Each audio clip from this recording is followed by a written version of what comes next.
Bismillahirrahmanirrahim.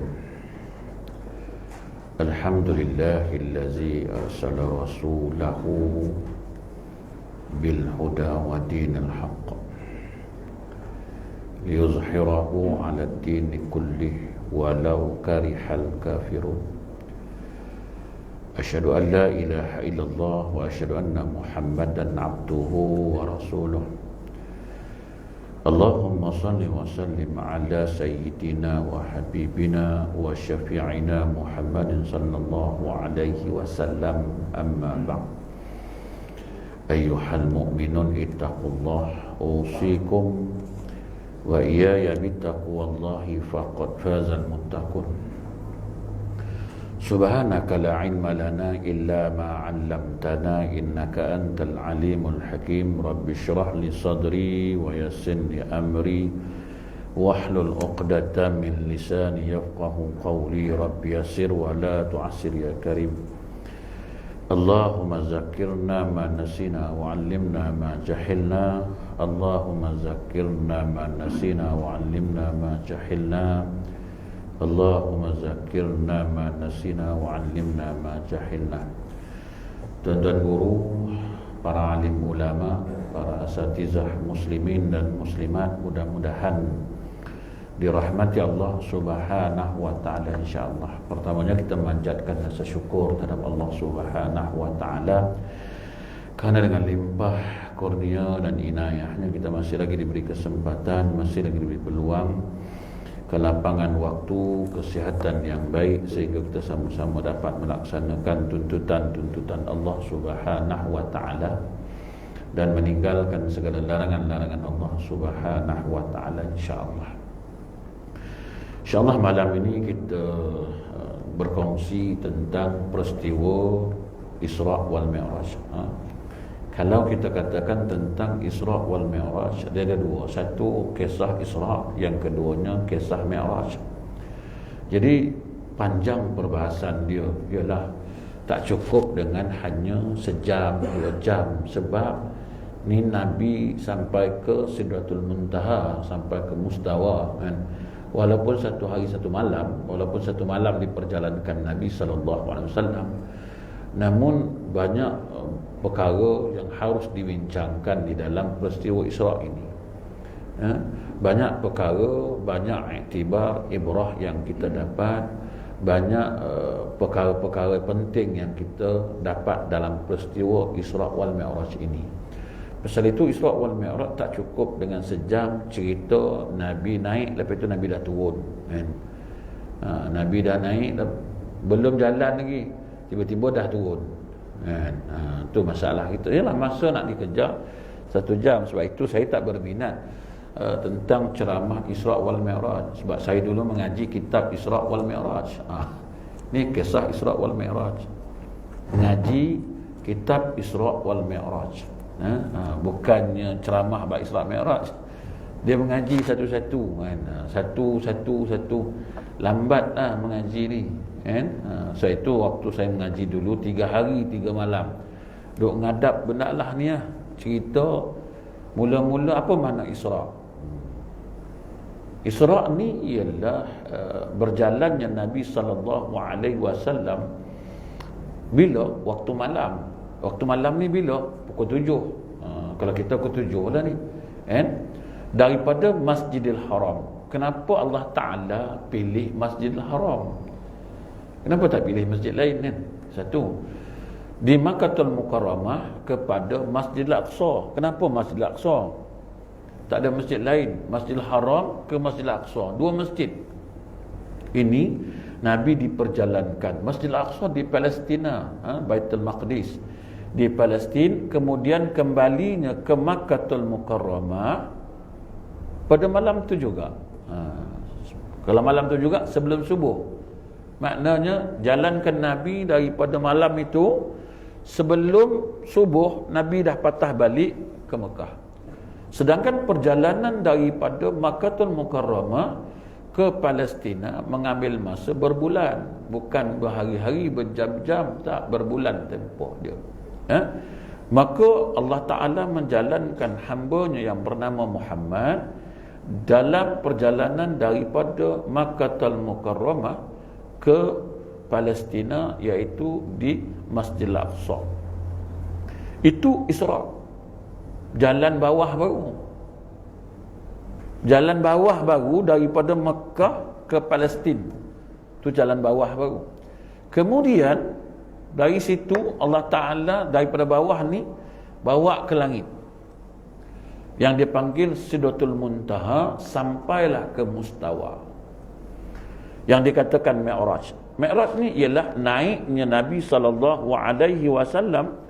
daripada Baitul Maqdis kepada 7 petala langit yang tinggi dan kepada Sidratul Muntaha hingga Mustawa, lalu diwahyukan oleh Allah kepadanya apa yang hendak diwahyukan. Kemudian turunnya kembali ke Baitul Maqdis pada malam itu juga. Naik, betapa pantasnya naik tuan-tuan, dari Masjidil Aqsa naik sampai ke 7 petala langit, sampai ke Sidratul Muntaha, naik lagi sampai ke Mustawa. Dapat perintah Tuhan turun balik sampai ke Masjidil Aqsa. Betapa pantasnya. Jadi peristiwa Isra' Mi'raj ni dilakukan oleh Allah Subhanahu wa Ta'ala pada satu malam saja.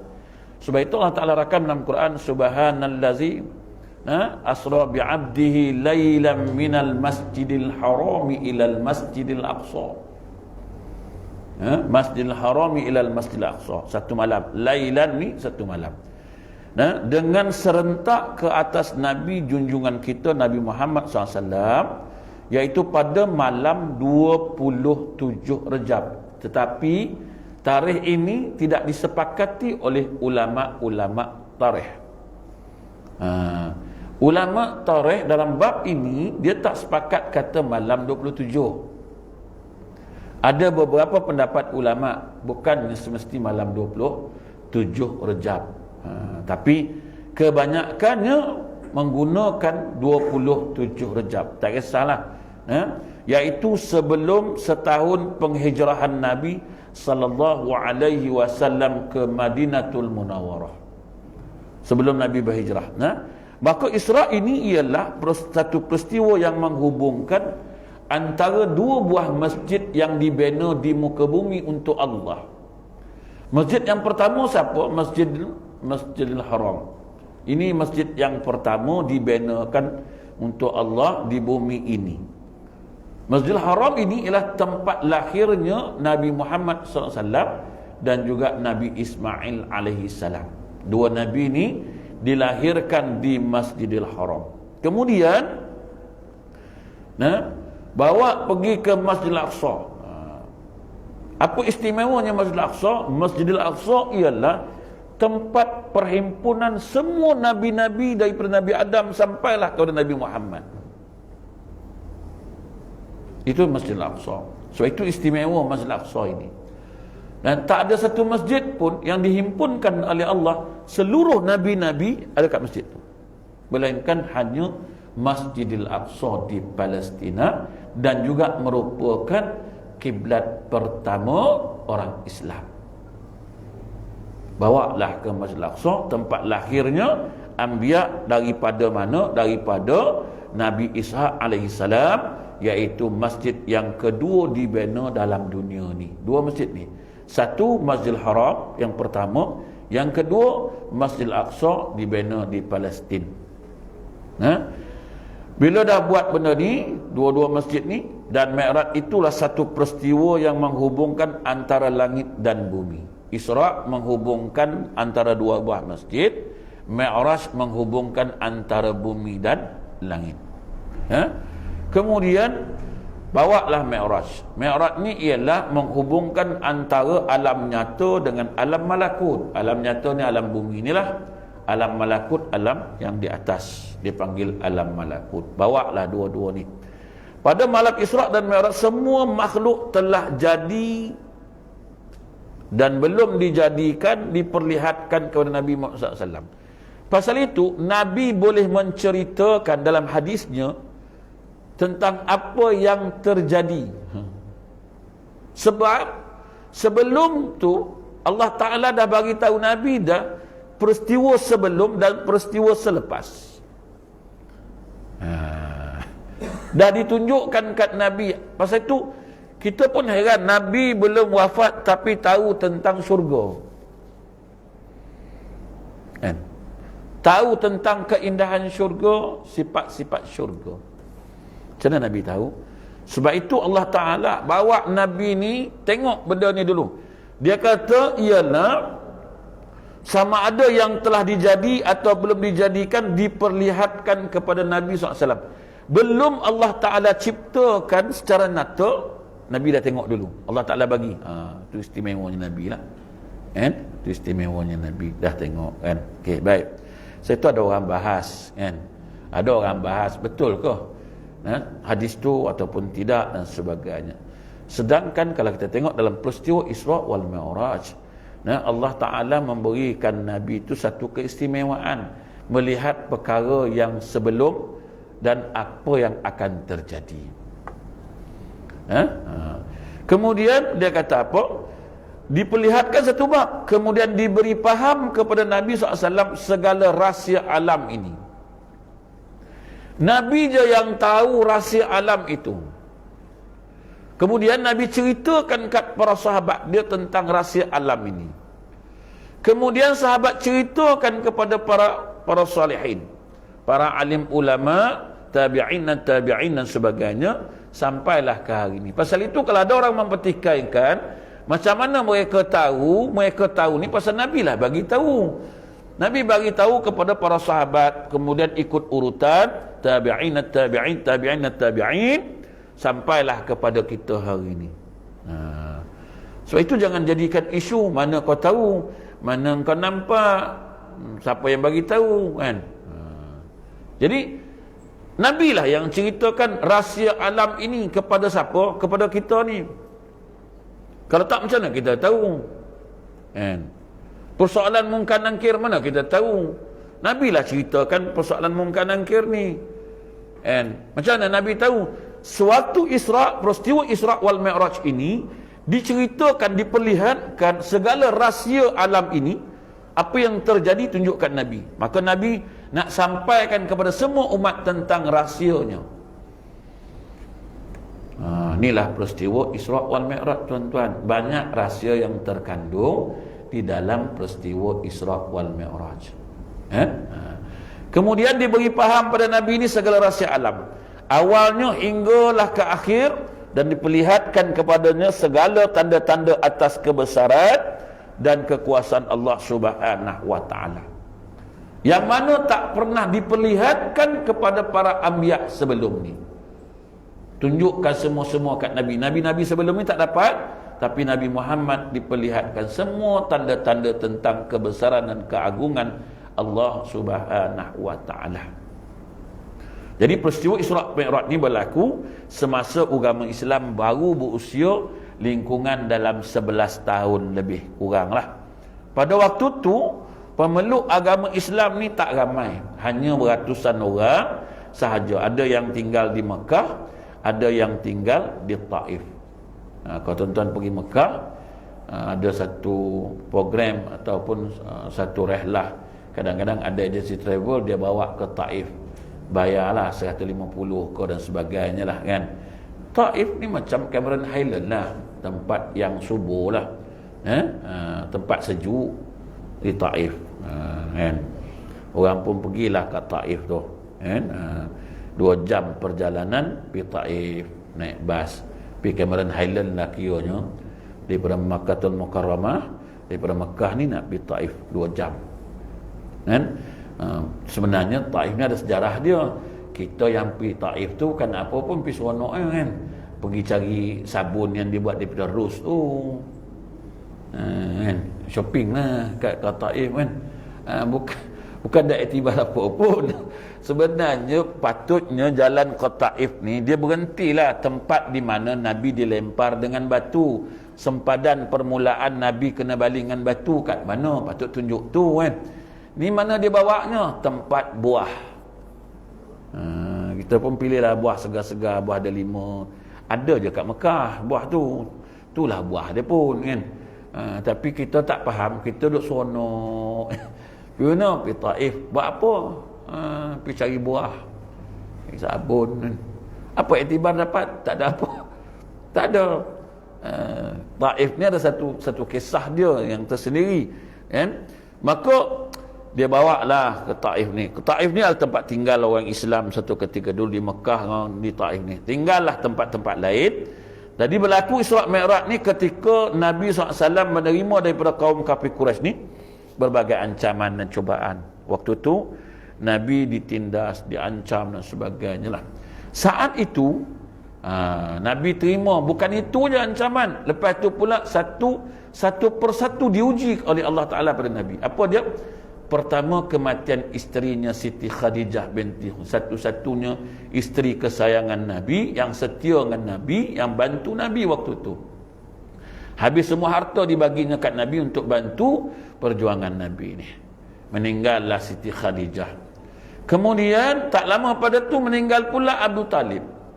Abu Talib ni siapa? Bapa kepada Ali karamallahu wajhah, Sayyidina Ali ni. Kan?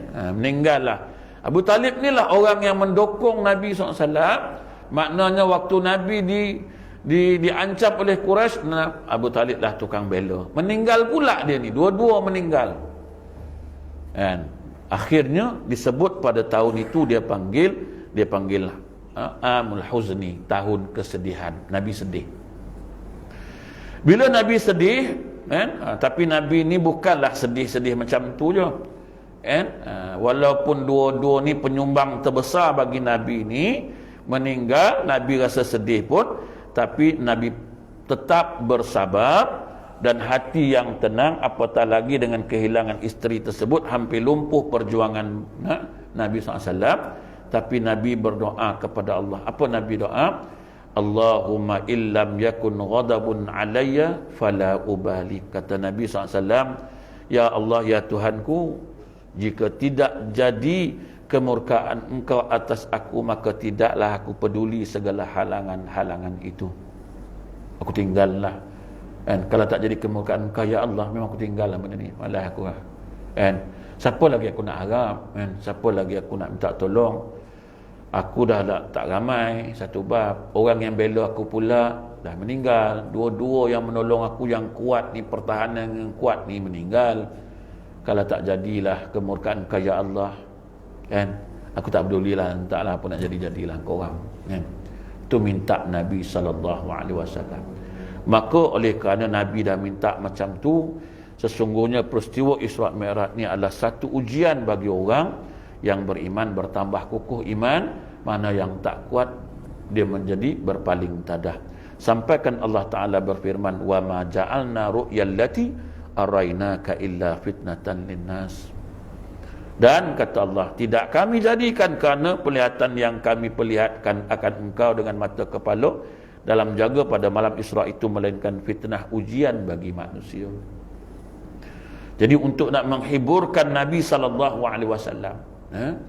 Nabi sedih, Nabi berdoa macam tu, Allah Ta'ala tengok Nabi bersedih sangat, Allah Ta'ala hiburkan Nabi. Bagaimana Allah Ta'ala nak hiburkan Nabi? Dia bawa jalan. Dia bawalah jalan. Tu yang dia bawa perjalanan Nabi daripada Makkatul Mukarramah ke Palestin, kemudian naik ke Sidratul Muntaha sampai Mustawa. Kau tengoklah Muhammad, aku nak bagi kau tengok, bagi kau seronok. Fitrah manusia ni, kalau orang bersedih, bini sedih, bawalah jalan. Kan? Anak sedih, bawa jalan. Kan? Jadi hiburkan dia, kan? Bukan kita tak ambil peduli bila dia bersedih. Dia mau macam tu, pedulilah. Taklah kau kan. Antak kau lah, kau nak sedih, kau nak apa, kau punya pasal lah, kan? Ni Tuhan aja. Tuhan awal-awal kita ajar kat Nabi, dia tunjuk kat Nabi, kan? Muhammad, kau tengok nah. Aku ni, engkau tu kekasih aku sayang kat engkau. Aku tengok engkau bersedih, aku bawa engkau jalan. Besok ni umat engkau, kok siapa-siapa sedih, bawalah, hiburkanlah. Diam, jangan tak ambil peduli. Bini sedih kan kita, dia mau macam tu, Ustaz, hantar dia lah, peduli lah.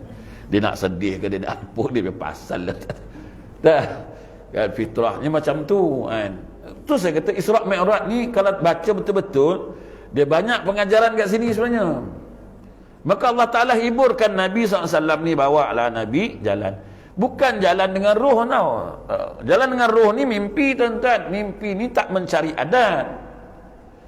Tuan-tuan pun boleh mimpi. Semalam saya pergi London, Ustaz. Bila? Malam. Cepat balik. Semalam je saya pergi, kita dia. Sempatlah makan buah anggur, petik buah anggur. Naik jet mana? Dia kata mimpi. Mimpi tak mencari adat, tuan-tuan. Tuan-tuan pun boleh mimpi. Ini Allah Ta'ala jalankan ni, dia kata jaga dengan roh dan jasad.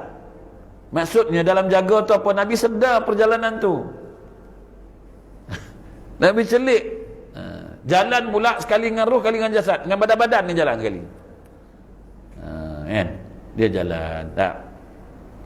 Bukanlah dengan mimpi seperti mana yang didakwa oleh sebahagian orang. Peristiwa Isra' Mi'raj ni adalah sebahagian daripada mukjizat, mukjizat Nabi SAW. Boleh masuk depan kita kan? Ramai lagi nak datang tu. Malam ni kita bukan ada ceramah, kita kuliah Isra' Mi'raj. Malam ni kan habis sampai ke 12. 12 tu baru Isra', Mi'raj belum lagi. Mi'raj bila Ustaz? Mi'raj tahun depan. Kan ceramah apa Isra' Mi'raj? Ceramah sejam. Lepas tu balik, makan-makan balik. Besok macam tu juga, mengumpat macam tu juga. Semayang lambat. Tak ada kesan pun. Ceramah Isra' Mi'raj setiap tahun sambut dah. Setiap tahun dah ceramah. Habis-habis ceramah, kalau dulu ada makan. Nabi naik, turun 9 kali. Lepas tu kita melantak. Melantak, kenyang. Besok pagi subuh 3 orang. Tak ada. Penat ustaz tu terang man tadi tu, Nabi naik, susah Nabi naik ke langit kan, cerita tentang azab orang tinggalkan semayang, mengumpat ni semua kan. Kita pun nganga melampau kan. Habis Nabi turun, Nabi naik dulu, turun. Naik, turun. 9 kali Nabi naik. Turun, naik. Makan lah. Bukan Nabi yang makan, kita lah lepas tu. Kita makan, balik. Pagi esok tak muncul muka dia. Apa tak tahu? Makan kambing malam kata dia kat surau lah. Panas tu tak datang. Ni tak ada ceramah, tak ada. Ini kuliah. Duduk. Semata-mata datang nak bagi kuliah ni, bukan saya dah datang hari tu. Lepas tu saya balik uruskan jenazah. Lepas tu malam tadi patutnya saya datang. Sebab ada kuliah subuh ni tak sempat. Malam tadi pun 3 jenazah nak suruh urus juga. Ustaz boleh tak tolong urus? Malam ni juga Ustaz nak tanam. Saya kata tak boleh ke jenazah ni tanam besok. Sebab ada orang kubur telefon saya, dia kata Ustaz kalau ada orang meninggal tolong bagi tahu awal. Dia kata macam mana nak bagi tahu awal? Orang meninggal je nak bagi tahu kan. Bagilah tahu awal Ustaz. Ya aku nak tanya lah dulu, kau bila nak mati? Besok Ustaz. Kadang orang kubur ni pun penyakit besar lah. Itu orang tempat mandi pun macam tu juga. Ustaz kalau nak guna tempat mandi, bagi tahu awal lah. Mana pula aku tahu? Kalau aku tahu boleh bincang dengan malaikat maut tu senang. Bila nak ambil? Besok lusa dia meninggal siapkan tempat bilik mandi lah. Saya nak mandikan jenazah. Sebab malaikat dah kata besok dia nak ambil seorang ni. Aku berserabut. Kita tak tahu. Dia pergi suruh lagu tu. Dia kata Ustaz boleh tak bagi tahu awal? Mana aku tahu, mengejut-ngejut kan. Saya dah siap-siap nak pergi malam, nak datang sini. Dia orang telefon, Ustaz mana? Saya nak ke Batu Pahat. Alah Ustaz ada 3 jenazah ni Ustaz. Kenapa? Dia bangun balik. Tak dia kata nak uruskan nak ke bumi. Telefon nak PKD lah apa semua, telefon dah pukul 1.30. Saya pun dah tak larat kan. Dah tak larat, saya tak pergi, saya tak datang lantak lah. Saya kata saya pun dah tak larat dah. 1.30 sudah menantri. Pergi kambus pula lagi. Time nak kambus orang pula tak ada. Dan kita pula tukang kambus kan. Aduh saya kata tak pernah aku ngambus kubur pakai PPE ni. Kan? Ini mau mati macam ni kan. Siang tu Waris cakap, dia kata kalau tak ada saya Waris boleh tak masuk kubur. Hidup tak usah pada dia. Tak nak masukkan jenazah. Saya kata boleh je. Sampai malam tak datang dah dah. Dah saya pula kena kambus sendiri. Tu yang penat tadi, tak payahlah datang petang ni lah. Tu yang saya datang petang ni. Pagi tadi pun dia orang telefon, Ustaz, ada jenazah hari ni. Saya kata, bagi tahulah orang kubur. Jenazah ada tu. Kan dia marah belakang. Kan? Lambat bagi tahu. Kan? Sekarang ni banyak orang meninggal, tuan. Tak tahu lah. Yang meninggal dulu ke, yang meninggal baru ni ke, tak tahu lah. Tapi saya tengok kontena dah penuh balik. Kan? Vaksin dah 2 dos dah 2 dos dah, 3 dos dah 3 dos dah kan. Tu yang orang marah tu, dia kata masjid nak pakai 3 dos. Tempat lain tak payah 3 dos.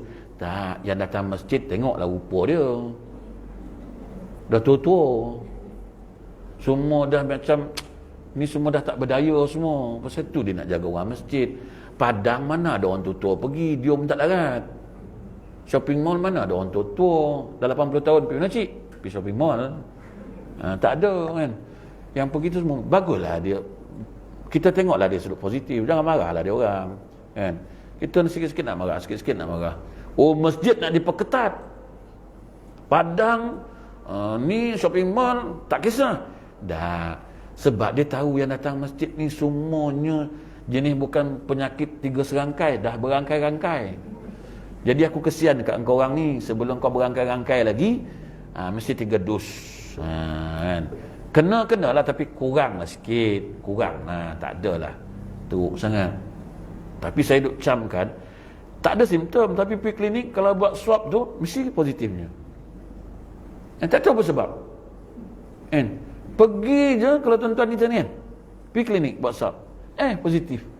Tapi tak ada simptom. Memang sekarang tak ada simptom, kata dia. Tak ada simptom dah. Kita buat kat rumah pakai saliva tu kan. Buat tengok negatif. Pergi kat dia positif. Kan? Saya tak pergi. Saya tak pergi. Saya kata kalau aku pergi pun positif lah. Kau orang ni kan boleh kira kan ni. Kan? Malah aku pergi tu sebab saya tak pergi kan. Kalau saya pergilah confirm positif, memang tak dapatlah datang sini. Kan? Tak ada tuan. Saya kadang-kadang kanlah tak percaya benda-benda macam tu ada, tinggal lagi ialah tak ada. Sesama biasalah, sesama batuk. Alah tak ada apalah. Batuk. Dia tak ada ni lah ustaz, makan tak terasa apalah. Nama pun sesama. Memanglah tak rasa apalah.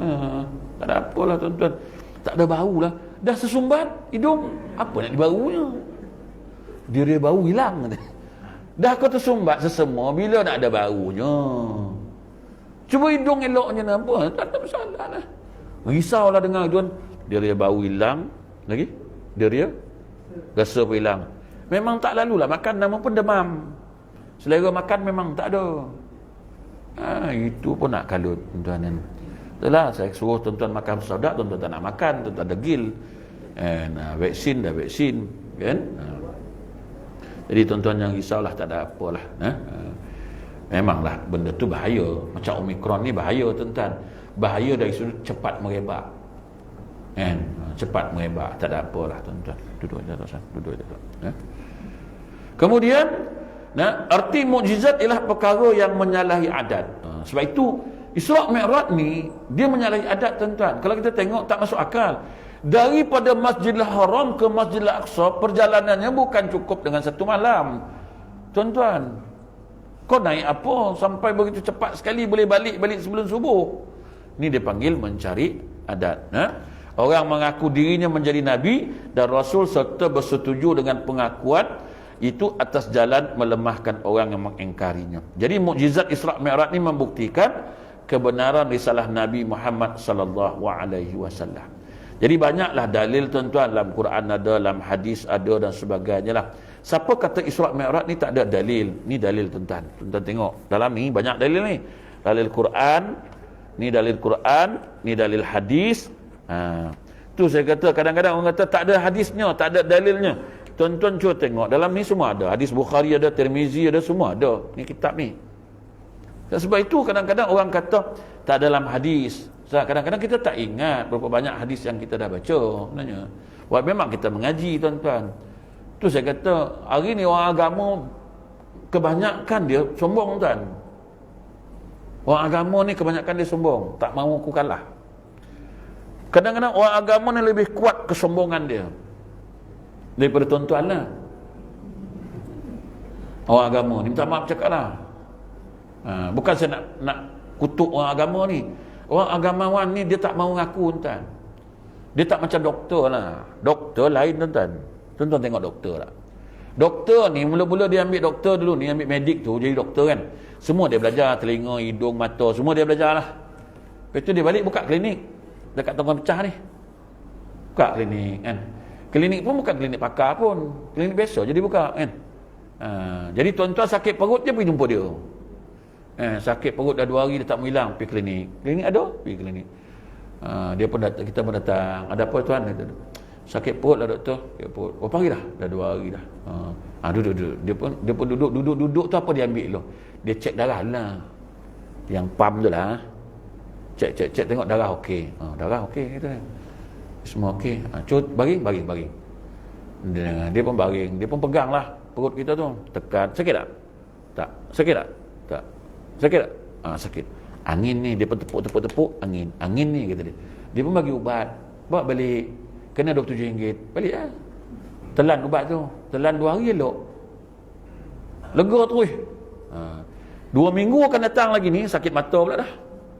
Orang tegur, apa kena mata Ji, merah mata. Tahu, Haji pergi Ji jumpa doktor, cek mata tu. Lain macam merahan tu. Klinik tu tak pergi. Bukan klinik lain pun, klinik tu tak. Doktor yang cek perut tu doktor yang cek mata juga. Dia pun cek mata. Dia pun cek. Kenapa tuan? Mata merah lah, dah 2 hari dah tak mau hilang. Dah titik aimo pun tak mau juga.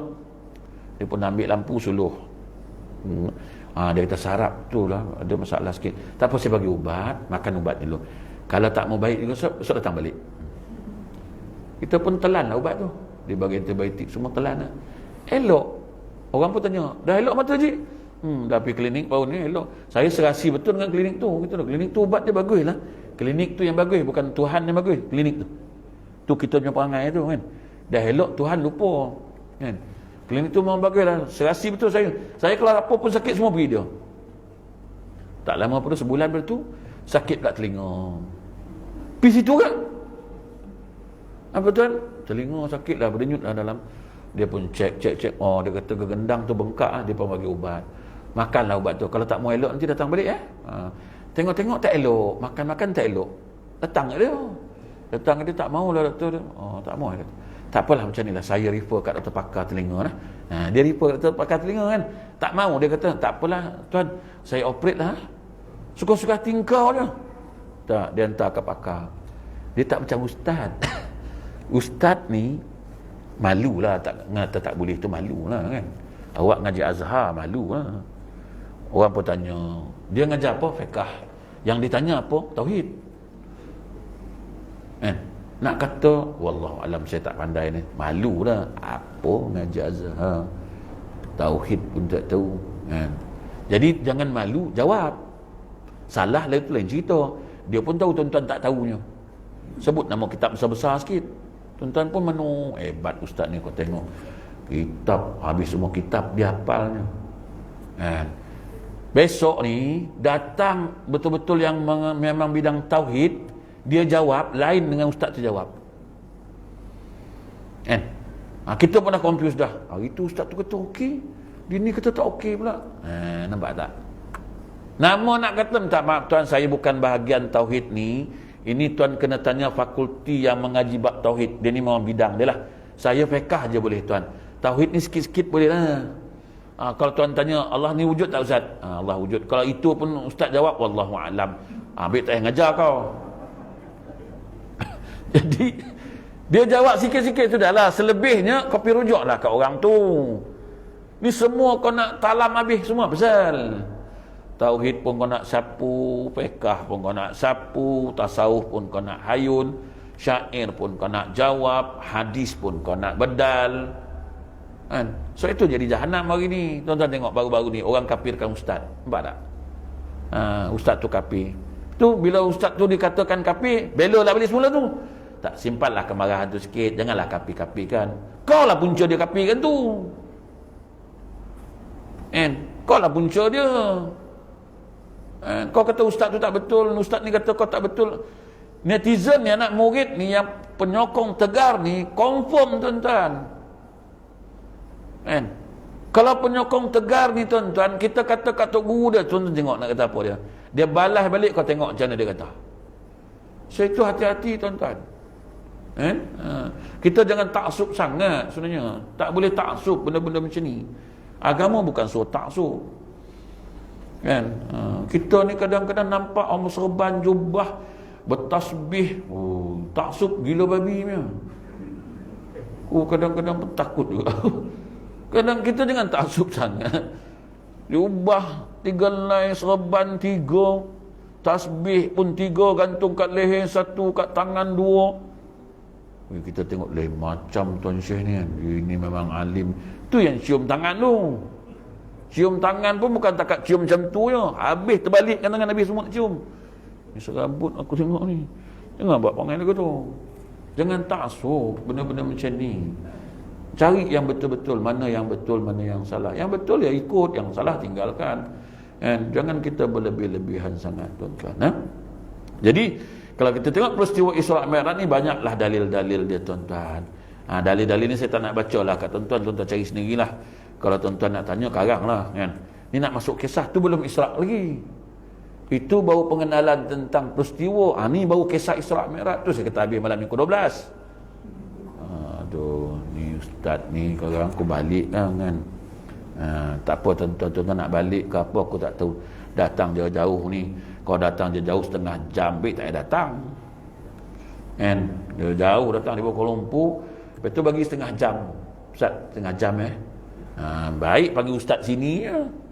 Kan? Baik panggil Ustaz Zuhairi je. Ustaz Zuhairi pun dekat 2 jam.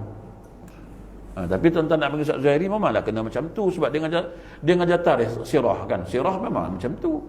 Kok sirah potong-potong tu yang tuan-tuan belajar berzanji potong-potong tu. Nabi-nabi lahir lepas tu meninggal. Sebab benda sirah. Benda sirah ni dia ada rentetan tuan-tuan. Cerita ni sambung ni, jumpa orang ni, jumpa orang ni, jumpa orang. Lama lah dia nak habiskan tu satu step tu. Dia lama lah lambat tu. Ambil masa sampai 2 jam kan. 2 jam tu pun tak habis. Cuma dia berhentikan tempat. Ni stop kat sini. Nanti kita sambung dari sini ke depan lagi. Ni dah. Tu saya kata macam berzanji. Dulu berzanji macam tu. Potong-potong. Kan? Al-jannatu wa na'imuha sa'dun liman yusalli wa yusallim. Tu, anggap pertama kan. Kena pula orang tua-tua yang baca mata tak nampak. Nak ngabis satu perenggan pun dah 1 jam. Ibtadi'ul imla'a bismi zamtil aliyah. Nak ngabiskan tu lah. Aku kena orang tua baca ibtadi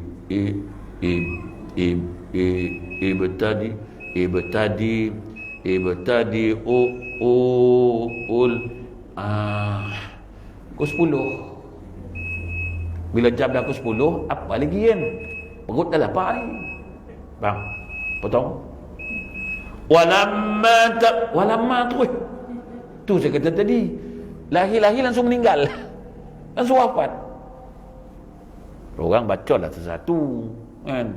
Tak habis perenggan pertama ni, besok sambung lagi perenggan kedua. Sebab tu ada cerita dia kan. Macam marhaban. Mana boleh tonton potong-potong marhaban tu? Tak boleh. Anta syamsun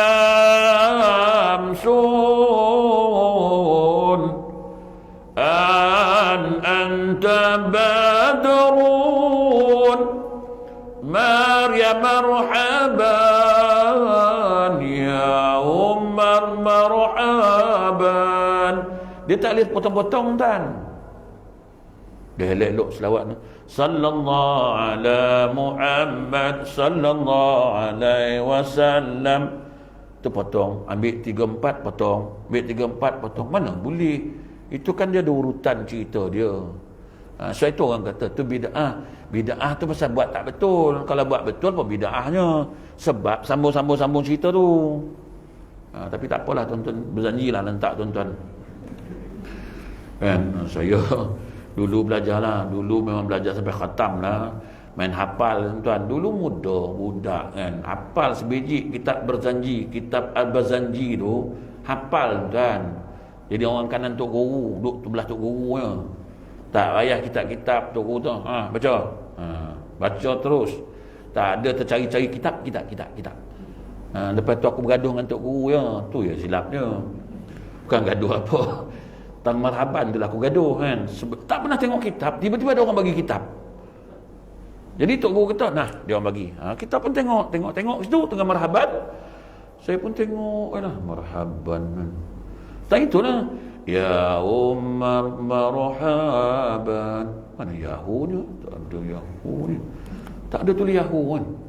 Aku tengok tak ada tulis Yahu. Aku colek tok guru. Tu mana Yahu? Tak ada Yahu. Tu kata memang tak ada Yahu. Itu nak nyedapkan je. Sebab ya Umar marhaban. Yahu tu saya cari, mengelintau mencari mana Yahu. Tak ada. Rupa tak ada perkataan tu. Memang sedap, bunyi menyedap je kan. Tok guru kata suka hati kau lah. Kau tak nak sudah. Pasal tu saya tak nak baca. Lepas tu malas saya baca. Bila orang kena Berzanji marhaban ni, saya suruh orang lain baca lah. Kan? Apa sebab tak nak baca? Tak adalah, bukan aku tak nak baca sebab aku tak jumpa perkataan tu. Yahu, mana Yahu? Tok guru kata lantak kau lah. Kan? Tapi dia tak adalah kata aku derhaka. Tak ada pun. Kan? Kisah Isra. Isyak dah masuk dah, nak azan ke? Nak azan dah ni? Isyak dah masuk ni? 4:37? Belum masuk ni? Dah masuk, nak azan, tak azan? Tak nak? Tak nak sekati, saya tak kisah. Sebab kat sana dia orang suruh azan. Sebab dia kata kalau tak azan nanti orang tak semayang. Kat sana sebab kat tempat saya kalau tak azan dia orang tak semayang. Lepas tu bagi sok dia tanya, asal tak azan kan tadi? Azan? Kita orang tak semayang tu. Jadi kat sini mungkin tak azan orang semayang, tak kisah kan. Kat sana tak azan dia orang tak semayang kan. Masa tu saya berhenti, azan dulu. Saya kata sebabkan orang tak semayang kan. Jadi Isra' Mi'raj ni tak kala junjungan Nabi SAW dalam Hijr Ismail, tuan-tuan pergi Mekah. Sebab itu disunatkan tuan-tuan lepas tawaf tu, ada satu tempat melengkung kan. Tapi ada lah orang Arab jaga sini, polis Arab tu lah, Arab ni nak masuk tak boleh. Ada rezeki dapat lah, ada rezeki tak dapat kan. Doa lah pada Allah Ta'ala sikit nak masuk tempat tu. Hijr Ismail ni di sisi Baitullah ada yang setengah tu lah, berbaring di atas lambung yang kanan. Nabi sedang baring tu, lambung kat kanan antara dua orang laki-laki, iaitu bapa saudara dia nama Hamzah dan anak bapa saudaranya Ja'far bin Abi Talib. Dua orang ni duduk tengah-tengah ni. Tiba-tiba datanglah kepadanya malaikat Jibril. Tengah baring-baring tu dalam Hijr Ismail ni, datang malaikat Jibril dekat Nabi SAW. Datang Jibril dan Mikail dan serta keduanya beberapa malaikat yang lain, maka membawa mereka itu akannya hingga sampai ke Telaga Zamzam. Sekarang tuan-tuan tak dapatlah tengok Telaga Zamzam tu sebab dah ditutup, punca tutup lu pasal ramai nak campak duit. Habis semua duit nak dicampak tu kan. Mula-mula saya pergi tahun 92 tutup kita. Turun bawah kan.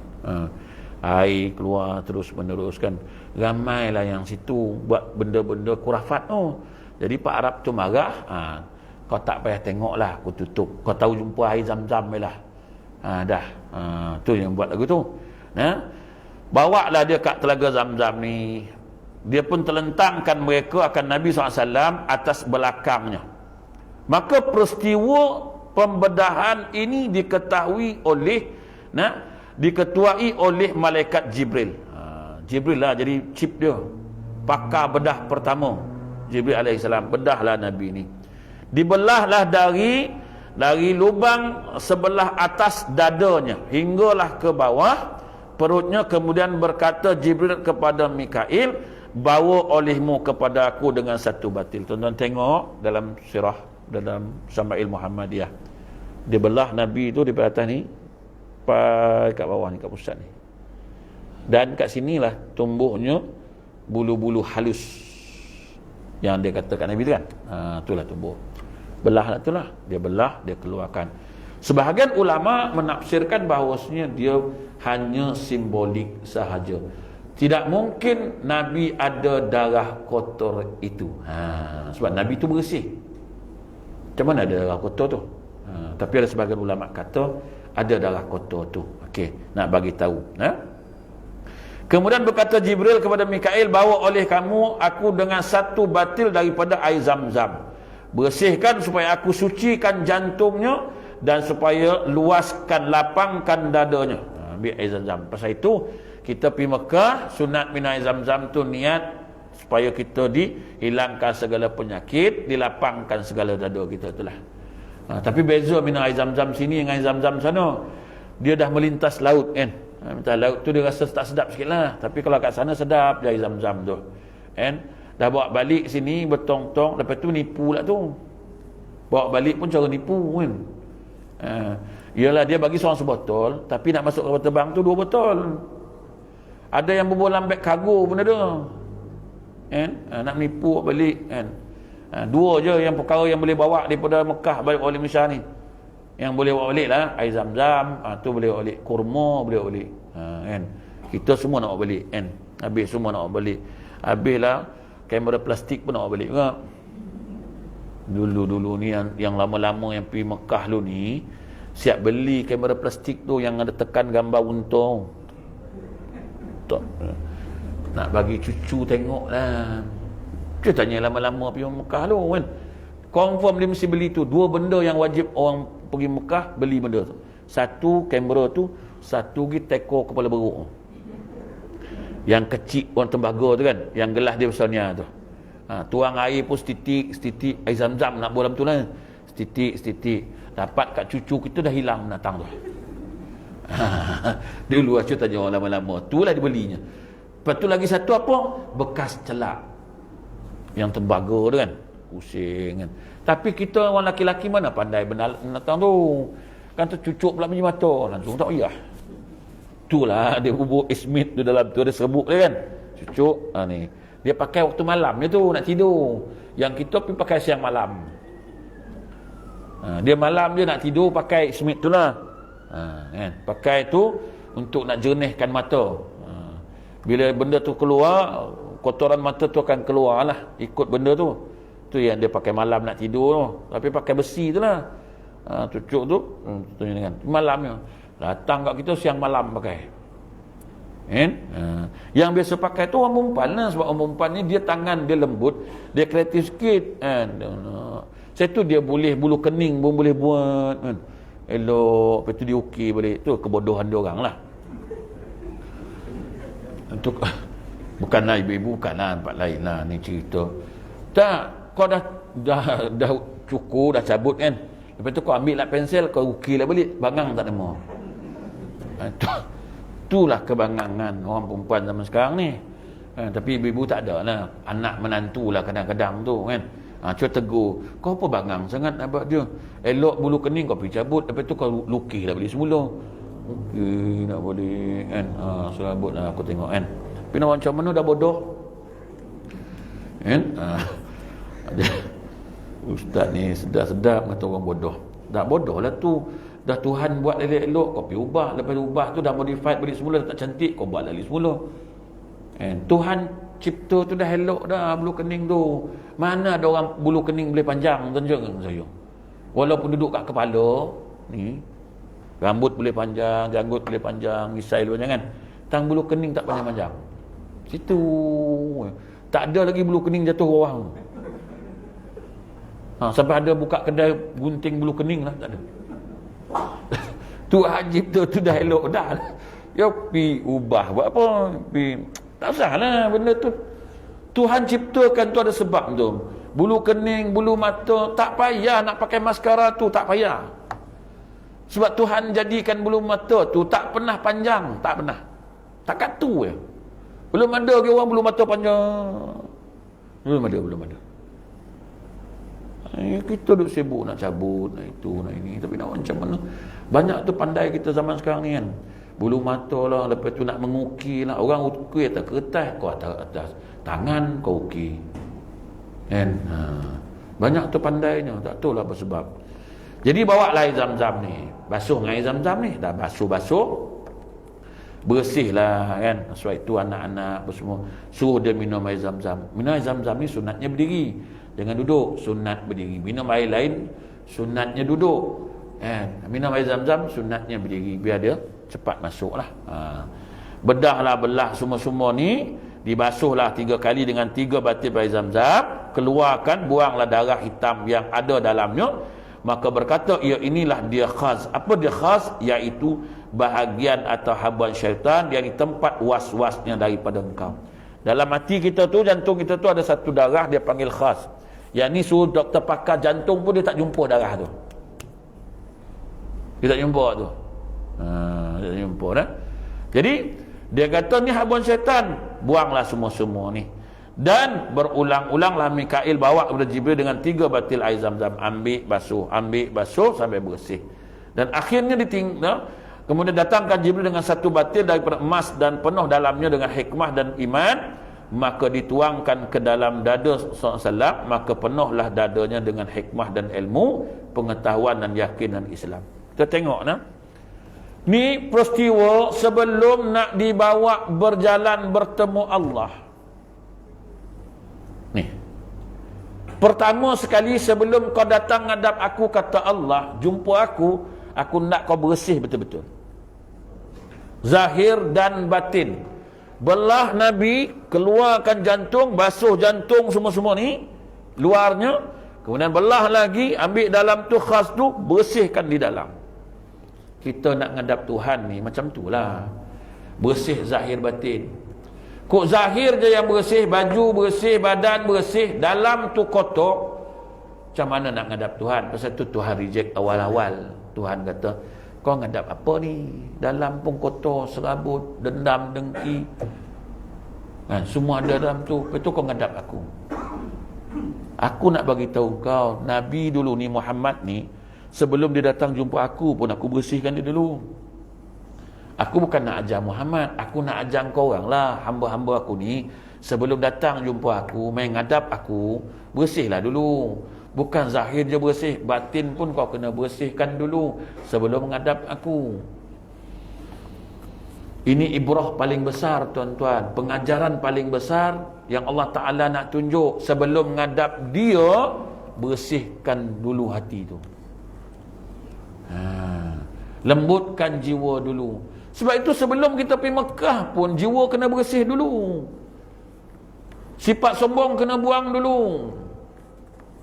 Semua kena buang sebelum jumpa Allah Ta'ala ni. Aku ada dosa dengan makhluk, aku pergi ngadap dia dulu.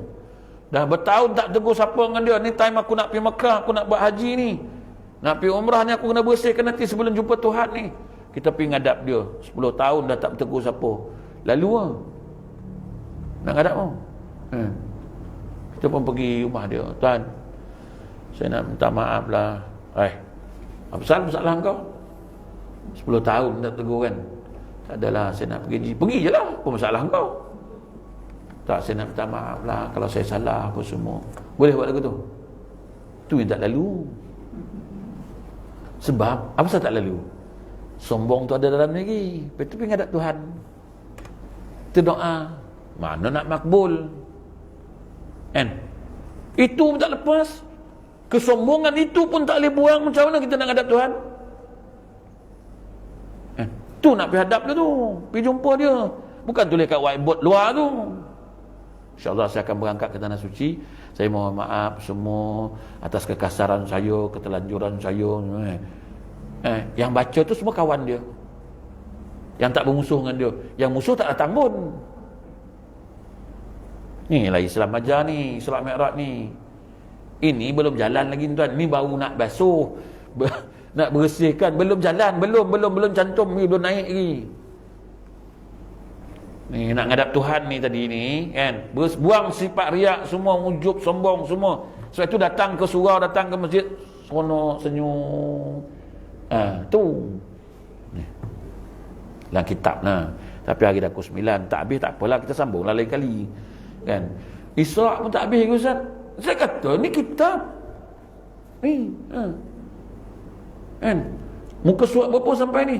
Sampai muka surat 69, 70 ni. Ni sekitar ni. Dulu saya waktu ngaji di pondok, tiga hari 3 malam. Habis ni, sambung subuh ni, sampai malam ni, sambung malam ni, sampai subuh besok. Tu sambung lagi subuh besok, sambung sampai malam besok. Malam besok, sambung sampai subuh besok. Subuh besok sampai malam besok baru habis. Baru khatam. Khatam tu barulah Tok Guru hidang makan. Melantaklah makan. 3 malam. Ini tuan-tuan nak israk. Betul nak 1 jam. Baik tak israk. Israk baik tak payah. Kita mukadimah pada sejam. Kan? Tapi tak habis tak apalah. Besok sambung lagi. Bila Ustaz? Tahun depan?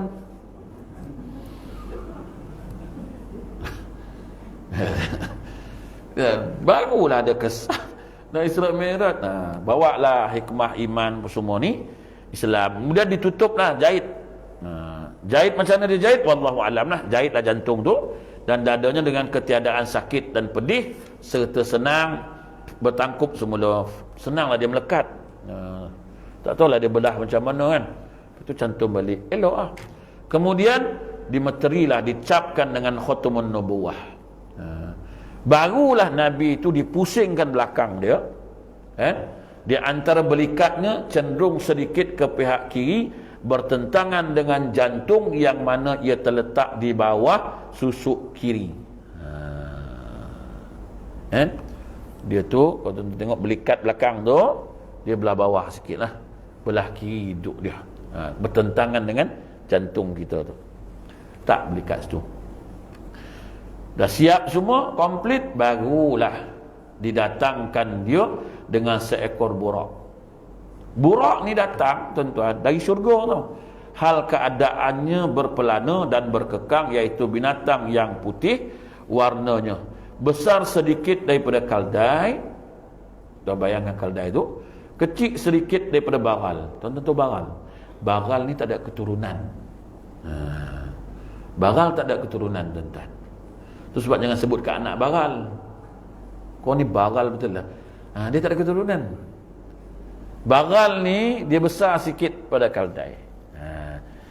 Dia ni besar sikit pada kaldai, kecil sikit pada baral lah. Binatang ni yang kata borak ni. Kemudian warna dia pun putih. Lepas tu dia kata sangat pantas perjalanan antara satu langkah dengan satu langkah sekira-kira sepenglihatan mata. Sejauh mana kita menang? Tanah rata tu jauh mana kita menang? Sekali langkah situ. Jauh lah. Laju lah. Antaranya dia kata bergerak-gerak dua belah telinga dia, mengisyaratkan kuatnya dan cergasnya. Tuan-tuan tengok macam kuda lah. Macam binatang apa pun telinga kalau bergerak tu dia memang hebat lah. Memang pantas ada itu. Apabila naik bukit, panjanglah kedua belah kaki belakangnya. Ni dia mukjizat tahu. Allah Ta'ala bagi dia kaki dia ni bila naik bukit dia jadi panjang. Luar biasa. Macam cerita dongeng dia, Ustaz? Tak. Ini bukan cerita dongeng, ni ada rujukan dia. Tuan-tuan tengok dalam kitab ni banyak rujukan dia ni, tuan-tuan. Itu sebab saya suka baca kitab. Biar tuan-tuan tahu, ni Hasyiah Imam Abdul Barakah, ini Mi'raj Kabir Imam Najmuddin Al-Ghaiti, karangan Abdullah Ibn Abbas, Isra' wal Mi'raj, Kifayatul Mukhtaj. Ini semua kitab-kitab besar lah, tuan-tuan, cerita benda ni. Bukan saya. Sekarang ni kena tengok kitab, tuan-tuan. Bukannya kitab biasa-biasa ni. Bawa lah dia. Kemudian dia ni dia kata panjanglah dua belah kaki belakang. Apabila turun bukit, pendeklah dua belah kaki hadapan dia. Turun dia boleh panjang, boleh pendek, macam spring kan. Panjang pendek lah. Dan dia kata ada baginya dua sayap melekat pada pangkal dua pahanya. Maka dua sayapnya itulah yang menerbangkan akan kakinya. Dan tak kala junjungan Nabi SAW ini hendak menunggang atasnya, maka meliarlah dan memayahkan tunggangannya. Waktu Nabi nak naik ni, kawan ni dah macam meliar, dia tak mau nak tunggang, dah tak boleh. Susah nak naik ni. Lalu menghantar Jibril akan tangannya ke atas bulu tengkuknya sambil berkata, tidakkah engkau malu wahai Burak daripada kelakuan engkau ini? Jadi Jibril tengok Burak ni lain macam tau. Tak mau duduk diam. Nabi nak naik tak boleh. Jibril pun pegang tengkuk kawan tu. Kau tahu tak siapa nak naik kau ni? Siapa yang nak naik nak tunggang kau ni? Kan? Kemudian dia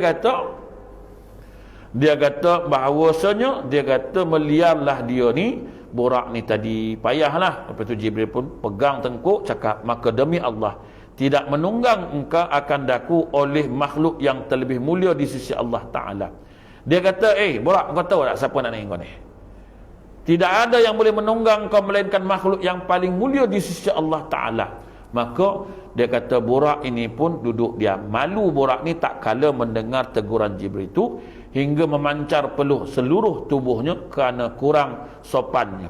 Malu dia dengan Nabi SAW. Terpancar peluh borak ni tadi, keluar peluh dia, sehingga kan dia kata aku malu kerana aku tak sopan dengan orang yang dimuliakan oleh Allah. Kemudian tetaplah ia serta menundukkan dirinya dan naiklah Nabi SAW atasnya dengan selamat sejahtera. Barulah Nabi boleh naik. Naik belakang tu, naik macam kuda tu lah. Dan berkatalah Sa'id Ibn Musayyab dan lainnya ialah borak yang ditunggang oleh Nabi Allah Ibrahim tak kala datang dari negeri Syam ke Baitullah Haram kerana menziarahi anaknya Ismail dan ibunya Siti Hajar. Maka datang ia ke Baitullah Haram daripada Syam mengambil masa 1 hari jua seperti engkau. Dia kata ada riwayat kata borak ini pernah dinaiki oleh Nabi Ibrahim alaihissalam. Bila sewaktu dia datang nak jumpa Nabi Ismail dan ibunya Siti Hajar, maka datang dia ke Baitul Haram daripada Syam mengambil masa 1 hari jua. Ini riwayat katalah pantasnya perjalanan borak itu kerana ia ada mempunyai 2 sayap yang mampu menerbangkan dirinya seperti roket zaman sekarang. Laju memang laju sungguh.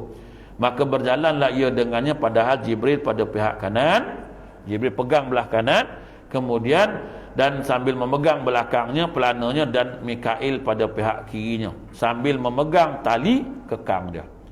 Mikail pegang sebelah, Jibril pegang sebelah. Hinggalah sampai ia ke sebuah kampung yang banyak pokok tamar kurma ni. Jalan-jalan jumpalah pokok tamar. Maka berkata Jibril padanya, turunlah. Di sini Muhammad sembahyang 2 rakaat, maka turunlah ia sembahyang 2 rakaat. Berdasarkan ini tuan-tuan nak pergi mana-mana, sampai satu tempat disunatkan sembahyang sunat 2 rakaat. Contoh kat daripada Batu Pahat ni, tuan-tuan nak pergi mana? Tuan sampailah ke Seremban, sembahyang berhenti, sembahyang sunat 2 rakaat dulu kan, berhenti lah. Itu sunatnya lah macam tu. Tapi kita turun-turun tak ada cerita tandas dulu. Lepas tu cari makan, lepas tu naik jalan balik semula. Memang perangai kita lagu tu kan. Maka dia berkata Jibril padanya, turunlah di sini Muhammad sembahyang 2 rakaat. Maka turun dia sembahyang 2 rakaat, kemudian menunggang semula, lalu bertanya Jibril alaihissalam, adakah tuan hamba tahu tempat tuan hamba sembahyang tadi? Kau tahu tak apa nama tempat tu? Dia kata. Dan sabdanya, tidak tahu. Berkata Jibril, itulah Thayyibah, Madinatul Munawwarah. Yang sebelum ni dia panggil Thayyibah, Madinatul Munawwarah. Dan kemudian tuan hamba akan berhijrah, berpindah kelak. Belum bagi hijrah, Nabi dah tahu dah dia akan berhijrah ke situ. Sebab Jibril kata, inilah tempatnya yang pertama nanti kau nak berhijrah, di Madinatul Munawwarah. Tu saya katakan tadi, peristiwa Isra wal Mi'raj ditunjukkan rahsia alam, dibagi tahu peristiwa yang belum terjadi. Belum lagi Nabi berhijrah ke Madinah, tapi Nabi dah ditunjukkan ni tempat nanti engkau. Yang kau sembahyang 2 rakaat ni, sinilah engkau akan berhijrah, dia kata. Kemudian jalan lagi dengan pantas dan melangkah ia 1 kaki, bersatunya sekira-kira sepenglihatan mata sahaja. Maka berkata kepada, turunlah sini ya Muhammad sembahyang 2 rakaat lagi. Maka turun lagi ia sembahyang 2 rakaat, kemudian menunggang ia semula. Lalu bertanya Jibril, adakah tuan hamba tahu tempat tuan hamba sembahyang itu? Sabdanya, tidak tahu. Berkata Jibril, itulah Madian, berhampiran dengan pohon kayu yang dengarkan Nabi Musa alaihissalam kalamullah dan khutbahnya. Jadi dia kata tu nama dia Madian yang kau singgah tadi tu, tempat di mana pohon kayu yang dengarkan Nabi Musa alaihissalam dan khutbahnya. Semua dia beritahu Nabi, ni Muhammad, ni tempat dipanggil Madian. Kemudian jalan lagi, naik lagi, kemudian turun di sini ya Muhammad sembahyang 2 rakaat, maka turun dia sembahyang 2 rakaat, kemudian menunggang lagi semula. Lalu Jibril tanya lagi, tahukah tempat ni apa nama? Sabdanya, tidak tahu. Berkata Jibril, itulah Tursina, tempat berkata Allah Ta'ala dengan Nabi Musa alaihi salam, dan dikatakan sinin seperti mana firman-Nya pada ayat Wattin dan kata Qil, dia kata Tur nama bagi bukit dan Sina itu ialah Saina itu nama bagi wadi, artinya lembah yang dipanggil Tur Sina. Kemudian jalan lagi, naik lagi, kemudian turun lagi. Kemudian ternampak di situ mahligai-mahligai rumah negeri Syam. Kemudian berkata Jibril alaihissalam, turunlah di sini ya Muhammad, sembahyang 2 rakaat lagi. Maka turunlah ia sampai 2 rakaat, sembahyang 2 rakaat. Kemudian naik balik. Jibril tanya, tahu tak tempat tu apa nama? Sabda dia kata Jibril, itulah Baitul Laham, tempat dilahirkan Nabi Isa ibnu Maryam alaihi salam. Kemudian naik lagi sampai lagi ke satu tempat, manakala laham maknanya daging lah, itu Baitul Laham, rumah qaryah ataupun berdekatan dengan Baitul Maqdis. Bait maknanya rumah, kemudian tempat manakala laham maknanya daging. Dinamakan demikian kerana apa? Gugurnya Nabi Isa alaihi salam padanya daripada perut ibunya seperti seketul daging, tidak dibidan, tidak ada bidan yang menyambutnya dan tidak ada kain hendak membalutnya. Maka sampai di sini sudah 4 tempat. Akan tiba dia kata satu lagi, iaitu Baitul Maqdis. Mencukupi 5 tempat turunnya Nabi SAW, sembahyang padanya. Maka inilah mengisyaratkan bahawa agamanya dibina atas 5 waktu ataupun 5 keadaan. Satu sampai 5. Pasal apa 5 tempat je? Nak menggambarkan sebelum Muhammad, kau tahu tak kenapa 5 rukun Islam, kenapa 5 waktu sembahyang? Nak aku bagi tahu, ni isyarat dia kata. Ni 5 tempat yang kau turun ni ialah mengisyaratkan bahawa engkau agama itu terbina, bunyal Islamu ala khamsin. Islam tu terbina atas 5 keadaan. Ni nak bagi tahu. Tapi hari dah 9 lebih tuan. Banyak gini Isra belum habis lagi. Panjang ni. Jadi cukuplah takat tukut. Atau nak sambung lagi. Banyak ni tuan-tuan. Ni cerita ni saya tak naklah serat-serat nanti tuan-tuan rasa macam alamak. Saya tak nak, saya nak tuan-tuan faham kenapa dia turun sampai 5 kali tempat tu. Kenapa dia semayang kat 5 tempat ni? Kenapa dia tak semayang tempat-tempat lain? Kenapa Jibril lepas semayang dia tanya, ni tempat apa ni? Apa nama tempat? Tapi tak apalah. Tak habis pun tak apa, kita sambung lain. Dan antara junjungan kita Nabi SAW ini berjalan di atas burak, tiba-tiba diperlihatkan kepadanya Ifrit dan daripada jin menyeru ia akan Nabi SAW dengan menggunakan membawa jamungan atau suluh api. Tiap-tiap kali ia berpaling melihatnya, maka berkata Jibril alaihissalam baginya, tidakkah hamba ajar kepada Tuhan hamba beberapa kalimat? Apabila Tuhan hamba membacanya, saya terpadamlah jamungan itu dan tersungkullah atas atau tersembamlah mukanya atas jamungan itu, yakni binasalah ia. Maka bersabda Nabi SAW, ajarkanlah. Maka berkata Jibril AS, katakan olehmu, a'udzu biwajhillahil karim wa bi kalimatillahi tammah allati la yujawizuhunna birrun wala fajirun syarr ma yanzilu minas sama' wa min syarri ma ya'ruju fiha wa min syarri ma za'ara fil ard wa min syarri ma yakhruju minha wa min fitanil lail wan nahar wa min tawariqil lail wan nahar illa tariqan yatruku bi khair ya rahman. Ini confirm tuan-tuan tak hafal kan? Tuan-tuan pun datang pun tak buat pen, tak buat apa, tak apalah, haraplah rakaman tu nanti kau ada kan. Ni doa yang dibaca lah, a'udzu biwajhillahil karim. Kau ulang 10 kali pun tuan-tuan takkan dapat ngigau kan? Sebab banyak benda yang dalam ni tuan-tuan tak tahu. Yang patutnya kita boleh amalkan benda-benda ni, tapi kita tak tahu nak macam mana. Sebab sebelum ni kita ceramah Isra Mi'raj kan. Malam ni tiba-tiba ustaz baca kitab Isra Mi'raj. Banyaklah benda dalam ni. Artinya aku berlindung dengan wajah zat Allah yang maha mulia, dengan kalimat Allah Al-Quranul Karim yang sempurna, yang tidak melampaui kebaikan orang soleh dan tidak orang fasik, daripada kejahatan barang yang turun daripada langit, daripada balak, dan kejahatan yang naik kepada daripada segala maksiat yang membawa kepada kemurkaan Allah, dan daripada kejahatan balak-balak yang ada di bumi, iaitu segala perkara yang menyakiti, daripada kejahatan yang keluar daripada bumi, daripada fitnah seperti ular, kala dan sebagainya, daripada binatang-binatang yang berbisa, dari fitnah malam dan siang, dan daripada kejahatan orang yang datang ketuk pintu waktu malam dan siang, melainkan orang yang datang ketuk kerana tujuan kebaikan. Wahai Allah yang bersifat Rahman. Ini dibaca doa ni selalu. Tapi lah, nantilah saya putus statekan kau, tuan-tuan boleh baca ni, amalkan, baca selalu. Maka membaca Nabi SAW demikian, lalu tersungkurlah dan tersembamlah atas jamungan dan terpadamlah ia. Jadi kalau kita baca ni, insya-Allah mudah-mudahan kita selamat.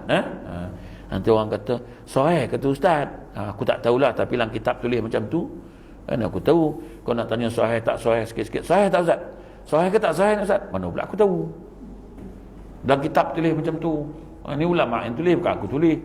Kan ada yang tanya, nak amal-amal tu hadis sahih ke ustaz? Bukan, ni doa. Kau doa pun kau nak bicara sahih tak sahih, penat lagu tu. Ni doa ni ada riwayat hadis tak? Doa je pun. Apa kita nak doa je lah.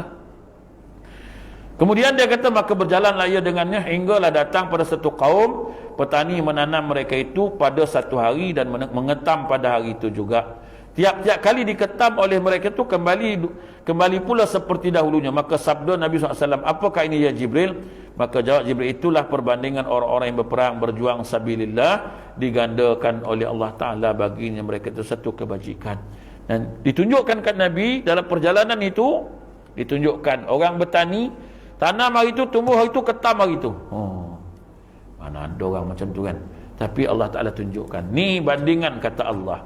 Orang-orang ini, orang yang berjuang fi sabilillah, diangkat dia darjatnya, bagi mereka itu satu kebajikan dengan 700 kali ganda pahalanya. Dan lebih daripada itu seperti firman Ta'ala, wa ma anfaqtum min syai'in fa huwa yukhlifu wa huwa khairur raziqin. Dan barang yang kamu semua belanjakan pada jalan Allah daripada suatu, maka itu digantikan, maka ya Ta'ala sebaik memberi rezeki. Ini Allah Ta'ala sebut. Kita keluarkan rezeki ni, Allah Ta'ala gandakan balik semula. Pada jalan Allah Ta'ala ni, Allah Ta'ala ganti balik, tapi dengan syarat. Syaratnya yang kita keluarkan tu benar-benar ikhlas, benar-benar yang baik, maka Allah Ta'ala akan ganti. Saya ustaz keluar selalu, tak ada pun dapat ganti balik. Sebenarnya kita tak nampak, Allah Ta'ala dah ganti dah, cuma kita tak perasan. Dia tak gantilah kat kita, mungkin dia ganti kat anak kita. Dia tak gantilah kita ni dengan benda tu, tapi mungkin disehatkan kita. Kan? Kita ni ada sakit, tiba-tiba kita bersedekah, Allah Ta'ala gantikan kita dengan sedekah itu dengan kebaikan. Sebab itulah da'u mardakum bisadaqah, kata Nabi. Ubatilah penyakit kamu itu dengan bersedekah. Maknanya kadang kita nak satu dibalas 10, bagi RM1 dapat RM10. Memang taklah lagu tu. Kalau macam itulah dapat kan. Keluar petang tadi RM1, malam dapat RM10. Keluar malam ni pagi esok dapat 10. Keluar 50 dapat 500. Kalau macam tu penuh tabung masjid surau. Berebut orang nak sedekah. Kan? Tak adalah. Kita sakit. Tapi niatkan, aku sedekah ni, mudah-mudahan dengan sedekah ni Allah Ta'ala sembuhkan penyakit aku. Da'u mardakum bis sadaqah. Itu tanda-tanda lah. Jadi tuan-tuan, rasa cukup setakat pukul 9 dah, tuan-tuan tak lama-lama lah. Nanti akan datang kita sambung lagi berjalan Nabi SAW. Belum habis pergi jalan, baru 2 tempat. Dia banyak pergi jalan. Tak apalah, kita sambunglah nanti. Akan datang kita sambunglah cerita Isra' Mi'raj ni. Ini balik-balik cerita tuan-tuan setengah jam tak ada apa, biar kita habiskan nanti. Tengok yang keempat tu apa tempat dia. Yang kelima tu apa tempat dia. Panjanglah dalam kitab ni. Nanti saya bawa kitab ni. Tuan-tuan nak beli pun memang tak ada jual kitab ni. Kitab cetakan dah lah terpelihara kan. Bila cetaknya ni kan, tahun bila entah. Saya pun tak tahu tahun bila dia cetak kitab ni. Kitab ni paling lama lah yang saya dapat lah. Saya beli pun tahun 91 kan? 91, sekarang dah 2022. Yang mengarang kitab ni pun pernah meninggal. Yang karang kitab ni dia dah meninggal lah. Jadi saya bacalah kitab ni. Dulu waktu saya mengaji di pondok, Tok Guru baca kitab. Kita pun dengar lah Isra' Mi'raj, Mahdud Rasul, semua cerita ada. Tapi tinggal lagi zaman sekarang dah tak ada dah cerita-cerita tu. Sebab tak tahu lah apa sebab orang tak minat cerita tu. Dulu saya Mahdud Rasul ni cerita lah daripada mula lari sampai lah Nabi wafat. Isra Mi'raj pun daripada mula nak naik sampai lah dia turun balik. Akan datang kita sambung ni lah. Kita sambung lain waktu sebab aku 9 tak lama-lama lah tuan-tuan. InsyaAllah kita jumpa lagi di lain waktu ni pun nak Ramadan. Di Johor saya tak tahulah ada ke tak tazkirah Ramadan dan sebagainya. Tapi kat tempat-tempat kita orang ni ada setengah masjid semua kuliah tak ada. Saya pun pelik. Lepas tu bulan Ramadan lah banyak kuliah kan. Bulan Ramadan lah, kuliah subuh lah, kuliah duha lah, kan, kuliah zuhur lah, kuliah asar. Lepas tu bulan Ramadan lah banyak. Kita bulan Ramadan lah nak cuti. Ada setengah surau lagi lah subuh tak nak, tak ada tazkirah kuliah subuh. Saya kata apa kena mengena kuliah subuh dengan Ramadan ni? Dia kata dah tazkirah malam, subuh tak payah. Oh, penat lah orang macam ni kan. Kita perbanyaklah, perbanyakkan kuliah. Jadi tuan-tuan, insya-Allah kita sambung lagi nanti bab Isra Mi'raj ni bila tunggu. Tak semestinya bulan Rejabnya kan. Bulan-bulan akan datang pun boleh cerita. Kita sambung balik semula apa kesudahan cerita ni. Tu baru Isra, belum habis lagi. Mi'raj ada satu bab ini. Ni Mi'raj. Ni Mi'raj pula ni. Anak saya pun dah garuk kepala tu. Pasal lambat sangat kan. Dia biasa kalau ikut saya sekejap ya. Tadi saya kata jangan ikut, dia nak ikut juga. Nak ikut, jom. Dia pun dah garuk kepala tu. Dia yang tak garuk kepala ni kalau dia tengok laptopnya. Kalau tengok laptop sampai 3 pagi pun dia tak garuk kepala. Ini anak saya ni. Anak saya dia buat tidak ni. Kan? Kalau laptop 3 pagi pun boleh. Saya kata tidur tak dia boleh cakap seorang dengan laptop tu. Kan? Dia kalau kuliah macam ni dia rasa macam lambatnya ayah aku ni. Oi, penat aku dah ni kan. Tu yang garuk kepala tak gatal. Tu aku kan. Anak ustaz tak nak ustaz. Main. Kan? Saya tu dia jarang ikut saya kan, sebab dia tahu. Dia jarang ikut saya. Tapi hari ni nak ikut, nak teman ayah dia kata. Kan? Dia ikutlah. Dah garuk kepala. Jadi kan, budak kan. Budak macam tu lah. Saya tak kisah sangat dia. Kadang-kadang yalah. Dia memang budak-budak zaman sekarang ni laptop, telefon. Telefon tu power bank sampai 3 lah. Habis masuk ni. Saya kata banyak tu bisnes kau kan? Saya kata hebat tu bisnes kau. Ayah pun tak macam tu. Ayah pun 2 je kan. Itu pun tak habis-habis bateri. Kau kejap-kejap habis. Tak tahu apa lagi dibuat, saya pun tak tahu kan? Jadi tuan-tuan cukup setakat tu. InsyaAllah kita jumpa lagi di lain waktu. Mudah-mudahan. Dan siapa yang nakkan Habdus Sauda nan dalam satu, baru ni terbukti lah tuan-tuan. Terbukti benda Allah tu kan. Dah cucuk tak mau, vaksin dah tak boleh, tak load kan. Baru ni ada satu hamba Allah duduk semenyih, dia makan benda ni kan. Bini dia kena COVID, dia tak kena. Tu dia kata, ustaz, nak cari itulah. Cari apa? Kapsul dalam tu lah. Dia kata baru ni ustaz, saya pergi klinik cucuk, pergi swab lah, isteri saya positif, saya negatif ustaz. Itu doktor tanya, macam mana dia tak kena lah? Itu doktor kata, tidur asing ke? Tak, tidur sekali rumah, tapi tak kena. Tapi dia kata memang saya amalkan makan 2 biji pagi 2 biji malam. Tapi panas lah ustaz, dia kata. Memang panas pun benda tu kan. Tuan-tuan tak percaya, nak macam mana? Tapi saya alhamdulillah lah, tuan-tuan kena pun saya tak kena. Bukan sombong lah. Dah dalam sejarah dulu nama aku paling atas kali, Ustaz Azman. Macam aku pula bawa, pada aku tak ada apa pun. Lepas tu salah aku minyak wangi lah, calit minyak wangi. Aku pakai minyak wangi tu okey je, tak ada apa pun. Tuan-tuan banyak terpandai. Betul, sebab aku lari balik lah kan? Siapa nak ada dalam kereta kan saya keluar lah. Dan juga madu Yaman baru sampai semalam. Kawan saya baru balik daripada Yaman, madu Yaman, tapi 30 ml. Madu Yaman ni memang asli daripada Yaman, kawan saya bawa lah.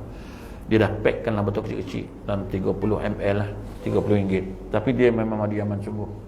Sebab kawan saya ni budak Yaman, dia yang uruskan semua produk saya yang daripada Timur Tengah. Kawan saya ni lah daripada orang Yaman. Orang Yaman yang pandai cakap Melayu, fasih cakap Melayu. duduk di sini, tapi dia selalu dah balik Yaman. Balik Yaman tu ambil benda tu lah, ambil madu. Dulu saya pernah ambil madu Yaman, tapi melalui orang. Maksud saya, sampai kat sini ada tak madu Yaman kat sini, tapi dia dah campur gula, cocam lah dia campurnya. So itu budak Yaman ni memang jujur lah dengan saya. Sebab saya pernah waktu di Mekah dulu jumpa dia, saya kata, kamu boleh tak bekerja dengan saya, kamu buat projek ni, ambil barang Timur Tengah masuk sini, uruskan bagi kat saya. Dia buatlah. Semalam dia sampai, dia pack kat saya, dia kata, Ustaz, saya dah bawa madu Yaman, tapi dah packing kecil-kecil lah, 30 ml, RM30 kan? Tapi bagus madu tu, dan juga kapsul lah, siapa nak minyak wangi dan sebagainya, ada kat luar nanti insyaAllah, wallahu a'lam. Dan juga siapa yang nak berinfak, sebab kami sekarang ni menguruskan jenazah balik COVID dan jenazah biasa. Siapa nak berinfak untuk pengurusan jenazah, jenazah yang kita buat secara percuma, masih ada, kita buka lah, siapa tabungnya ada di luar nanti insyaAllah, untuk pengurusan jenazah percuma. Maknanya kalau tuan-tuan ada masalah jenazah di Kuala Lumpur, di sekitar Malaysia, minta tolong kami akan uruskan lah. Contoh kalau tuan-tuan nak suruh ambil di Pahang, Ustaz, saya ada jenazah di Pahang, minta tolong hantar ke Batu Pahat, boleh tak? Saya uruskan, saya boleh uruskan, saya kena ambil, saya mandikan semua-semua, saya bawa ke sini. Berapa bayarannya? Percuma, dia tak kena bayar. Siapa nak bayar ni? Infak orang ramai. Kita ada perkhidmatan tu, maknanya perkhidmatan pengurusan jenazah percuma, di mana saja. Di Kuala Lumpur nak boleh Batu Pahat, boleh, tak ada masalah. Sebab, tapi kadang-kadang saya nasihatkan juga, janganlah bawa apa nak bawa, sama je soalan dia pun kan, mana ada soalan lain. Tapi tak tahulah kalau Batu Pahat soalan dia lembut, wallahu a'lam kan. Mungkin kat Batu Pahat ni dia jenis lembut sikit kan. Kau orang mana Batu Pahat? Okeylah Batu Pahat, okeylah kata dia kan. Jadi insyaAllah, dan juga pada kesempatan ni kita minta, kita sama-sama berdoa, mudah-mudahan hamba Allah yang bernama Fandi bin Mat Hassan, Fandi bin Mat Hassan yang sekarang berada di hospital Johor Bahru, kita doakan atas permintaan anak-anak beliau dan sebagainya, yang tiba-tiba oksigennya drop, mudah-mudahan disembuhkan oleh Allah Subhanahu wa taala, diberikan kemudahan dan sebagainya. Mudah-mudahan doa kita diangkat, dimakbulkan oleh Allah. Mudah-mudahan jemaah kita ni, hamba Allah yang bernama Abang Afandi ni bin Mat Hassan ni, segera disembuhkan oleh Allah Ta'ala insyaAllah. Al-Fatihah. A'udzubillahi minasyaitonir rajim. Ya kana ya musta'in. Bismillahirrahmanirrahim. Alhamdulillahirabbil alamin wassalatu wassalamu ala asyrafil anbiya'i wal mursalin wa ala alihi washabbihi ajma'in. Allahumma salli ala Muhammad salatan tunjina bihamdi jamil ahwal afat wa taqdi lana bihamdil hajat wa tutahhiruna bihamdi sayyi'at wa tarfa'una bi annaka alad darajat wa tubal bi awsal ghayat min jami'il khairati bin hatta sun katsiran bi rahmatika arhamar rahimin. Allahumma inna nastaghfiruka wa nasta'udzuka lana wa imanana wa anfusana wa amwalana wa ahlana wa auladana wa kulla shay'in a'taytana. Allahumma ij'al fi kanafika wa amanika wa jiwarika wa yazika min kulli syaitan marid jabbarin wa jammin bi rahmatika arhamar rahimin. Allahumma jamina bil afiyah was salama wa haqqiqna bit taqwal istiqamah wa 'izna min mujibatina fil hal wal mal innaka sami'ud du'a. Allahumma taqabbal khair wa abwal barakah wa abwab an-ni'mah wa abwab rizqi wa abwab al-quwwah wa abwab as-sihah wa abwab as-salamah wa abwab al-jannah. Allahumma afina min kulli bala wa azabil akhirah wasrif anna bihaqqil qur'an nazim nabiyikal karim syarrul akhirah. Allahumma sallimna wa sallim wa sallim ma'rifatana wa sallim arwahana wa sallim azzaqana wa sallim tauhidana wa sallim abaina wa sallim ummahatina wa sallim ikhwanina wa sallim afani bil ma'asin wa sallim bi rahmatika arhamar rahimin. Rabbana atina fid dunya fil akhirati hasanatan wa qina azabannar wa qina azabannar wa sallallahu alaihi wa sallam. Alhamdulillahi rabbil alamin. Assalamualaikum warahmatullahi wabarakatuh.